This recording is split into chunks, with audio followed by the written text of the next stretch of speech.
Good morning. I think yesterday had to be the best day of the year. I mean, it was just perfect weather. Uh, my family and I were outside, I think you could say almost the whole day, just enjoying gardening, enjoying our yard, sitting on our patio, whether it was to read a book or just talk. It was so good to be outside. So I kept thinking all day yesterday, this is the best day of the year. It was so restful. I felt so happy and just enjoyed the sunshine, enjoyed my family, and enjoyed the day.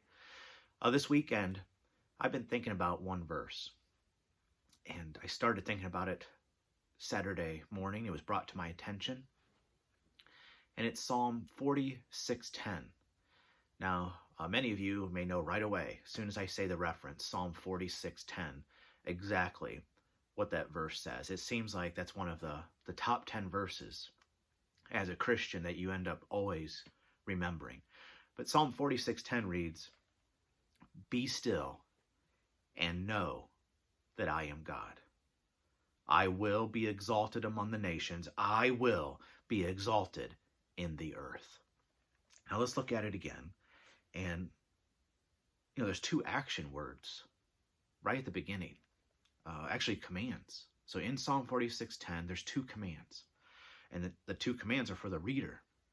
The first one, be still. Second one, and know that I am God. Now, typically throughout the scriptures, the word know is used not so much as knowledge, although that's involved, but experiential knowledge, intimate knowledge. Like a man knows his wife, a wife knows her husband. Is to be experienced.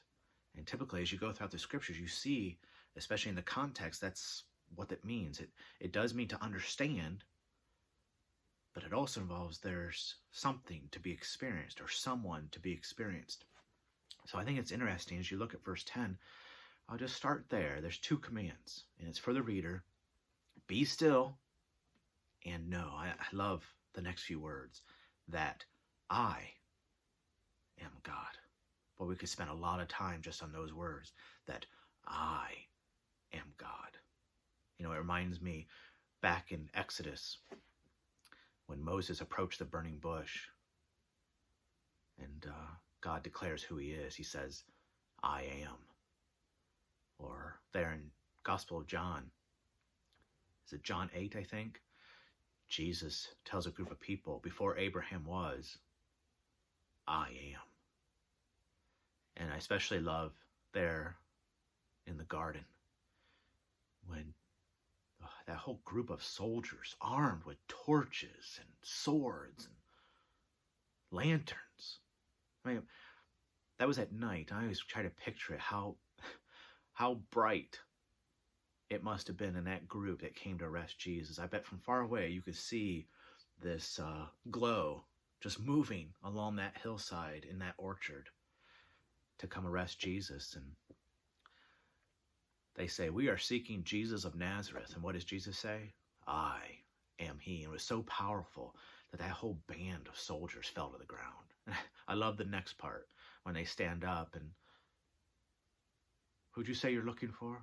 Jesus of Nazareth. And Jesus says again, I told you, I am he. So there's a lot that goes into it, right? That be still and know that I am God. What does all that entail? What does that mean? Be still and know that I am God. I was thinking this morning, when you go into like religious bookstores, Christian bookstores, I would bet that in the artwork, you would find artwork most commonly of 3 verses. I think one would be Psalm 37:4. Delight yourselves in the Lord, and he will give you the desires of your heart. I love that verse, and I love it as a piece of artwork. But I think just on its own, that piece of artwork is taken out of context. I mean, when you look at, just look at it. Delight yourselves in the Lord, and he will give you the desires of your heart. But the neat thing about that verse is, what happens when you delight yourself in the Lord? Your desires change. So you may come before the Lord with a certain desire, but when you find yourself delighting in him, you find out that your desires change. And your desires become what delights him and what gives you delight in him. So I love Psalm 37:4, but it's just one of those famous verses, common verses, that I think is misunderstood because it's often taken out of context, out of understanding the context. But I love Psalm 37:4. We should live by it, right? It's a command: delight yourself in the Lord, and he will give you the desires of your heart. Well, a couple of things happen when I do that. My desires change, and my desires become what delights him and what causes me to delight in him. Another verse, Joshua 24:15. I think I have the reference right. I think you see that artwork in many Christian bookstores. As for me and my house, we will serve the Lord. You know what's neat about that verse is, one, it comes near the end of the book of Joshua. But when Joshua says that, he just announced to the nation of Israel he's about to die. His life is about ready to end. He's old. And I just thought, how neat is that? That here, as he approaches death, he declares, but as for me and my house, we will serve the Lord. And it's as if to say, I know I have a limited amount of time left on this planet. What will I do with it? It's sort of like that saying, if you only had one day to live, what would you do? Well, Joshua tells you, if all I have is one day to live, I know for certain this much: as for me and my house, we will serve the Lord. And a synonym there for serve would be worship. We're going to worship him. Isn't that pretty neat? And I think a third verse, most common verse you would see in a Christian bookstore and artwork, is Psalm 46:10. Be still and know that I am God. Be still and know that I am the Lord. Well, it's verse 10, right? Which means what? There's 9 verses previous to it. So I think this might be an important question. When is the most opportune time to be still and know that God is God? When might be the most perfect time in my life? Well, I should put it this way too. When might be the most perfect times in my life to be still and know that God is God? Are you ready for it? Well, in order to find out, I think we need to read the previous 9 verses. So here we go. Verse 1, Psalm 46, verse 1. And what did verse 10 say? Be still and know that I am God. Okay, verse 1. God is. Okay, now notice how Psalm 46 begins. It begins with who God is. Are you ready? It's too exciting, isn't it? God is our refuge and strength. Now get ready.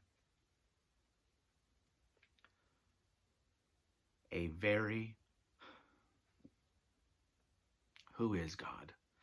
He is our refuge and strength, a very present help in trouble. There's a note at the bottom of my Bible that gives a kind of another understanding of what that Hebrew word for very present means. It says, or well proved. Isn't that just true of God? He is a well-proved help in trouble. So verse 1 tells us right away who he is. Therefore, we will not fear though the earth gives way. Think about when the earth gives way. That's something frightening. And it's interesting, too, to go throughout the scriptures and notice when we're told not to be afraid. It's typically when there's something frightening. And again, I think I've mentioned this before, 1 Peter 3, talking about the women of the Old Testament like Sarah. who did not fear anything frightening. Well, when did they experience to not fear? When there was something to fear. When there was something very frightening. And when the earth gives way, guess what? That's frightening. Therefore, we will not fear though the earth gives way, though the mountains be moved into the heart of the sea, though its waters roar and foam, though the mountains tremble at its swelling. And then we have a tremendous note, that Hebrew term Selah, which tells us, be quiet for a second, pause,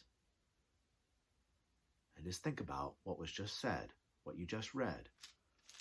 Let's keep going. Verse 4, there is a river whose streams make glad the city of God, the holy habitation of the Most High. God is in the midst of her. She shall not be moved. God will help her when morning dawns. Oh, I just noticed that in verse 5. In verse 1, who is God? He's our refuge and strength, a very present help in trouble. Verse 5, God is a God who helps. God will help her when morning dawns. The nations rage, the kingdoms totter. He utters his voice. The earth melts. The Lord of hosts is with us. Now, verse 7, that's going to get repeated at the end of the psalm. But let me just say this. The Lord of hosts is with us. The Lord of the armies of heaven is with us. The God of Jacob is our fortress. And then we're told to pause again and think about what we just read. Well, how can we think about verse 7, that the Lord of hosts is with us? That's a guarantee, right? It'd be neat, too, to go throughout the scriptures one day. I mentioned last week, it'd be neat to go throughout the Bible and notice how much the Bible has to say about listening. Isaiah 41:1, listen to me in silence. Well, God did that in the life of Job. Let him talk for what? There's full of this talking for like 40 chapters. And finally, God just says to Job, okay, you've had your time to talk. Now you be quiet and listen. Listen to me. The Lord of hosts is with us. Something you never, ever, as a Christian, something you never, ever have to pray. Do you know what it is? It's this: God be with me. You never have to pray for another individual. God be with them. Why is that? Well, there's nowhere you can go that God is not. The Bible teaches us that. He's omnipresent. He's everywhere at the same time. So I can go to the highest of highs. What do I find there? He's there. I can go to the lowest of lows. What do I find there? He's there. There's nowhere I can escape his presence. So you never have to pray, God, be with me. In Joshua 1, I know I've mentioned Joshua a lot the last couple of weeks, but that chapter means a lot to me personally. And I think twice, there is one portion in Joshua 1, I think God says it twice in that chapter. He says to Joshua, have I not told you? And I always kind of envision it like this: how many times do I have to remind you? I am with you. I am with you wherever you go. I will never leave you or forsake you. So a better thing to pray would be this: God, may I know that you're with me. God, may they know that you are with them. How else can we say that? God, I just want to experience today that you are with me. God, I want them to experience today that you are with them. Make sense? Hope so. Verse 8, come, behold the works of the Lord, how he has brought desolations on the earth. He makes wars to cease to the end of the earth. He breaks the bow and shatters the spear. He burns the chariots with fire. Verse 10, be still and know that I am God. I will be exalted among the nations. I will be exalted in the earth. Verse 11, the Lord of hosts is with us. The God of Jacob is our fortress. I love that song, A Mighty Fortress is Our God. The classic version, or the classic, and then more recent version, our God is a consuming fire. A mighty fortress is our God. Anyway, verse 10, when is the most opportune time for me to be still and know that he is God? You ready for it? It's when I'm going through trouble. The most opportune time to be still and know that he is God is when there's something to fear. I mean, isn't it how it begins? Telling us who God is. He's a refuge and strength, a very present help when in trouble. And then what's next? Therefore, we will not fear. So I think the most opportune time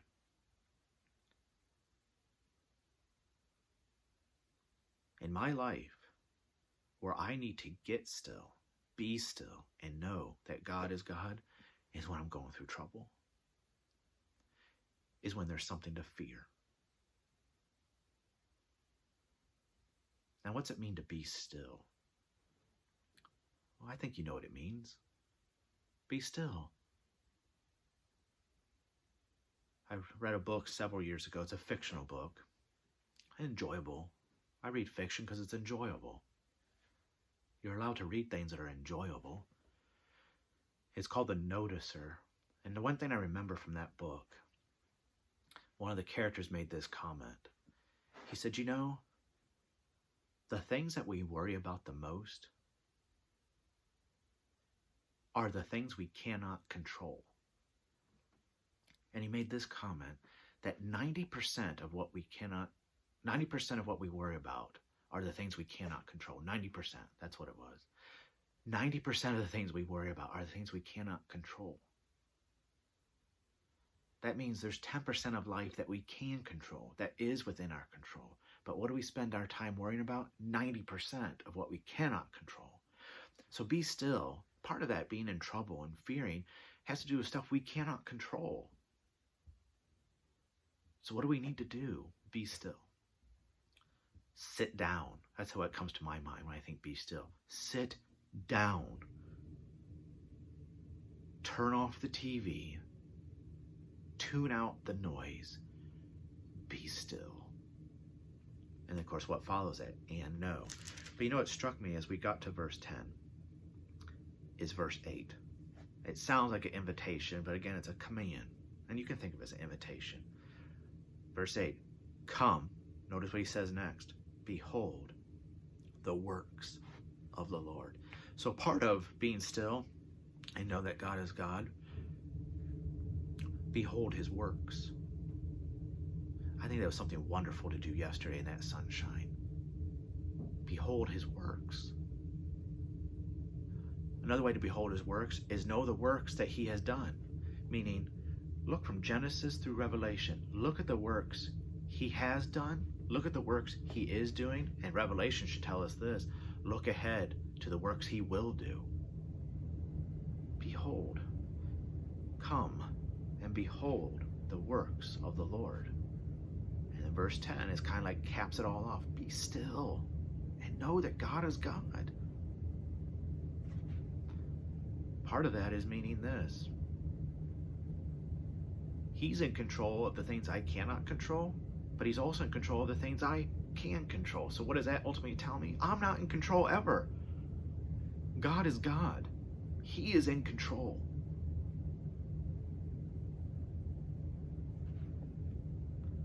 And I do think the most opportune time to put that into practice. We are to put into practice all the time, I get it. But think about the context of which we find that verse. It's when there's trouble. It's when there's something to fear. Enjoy your Monday. I love starting off the week like this with you.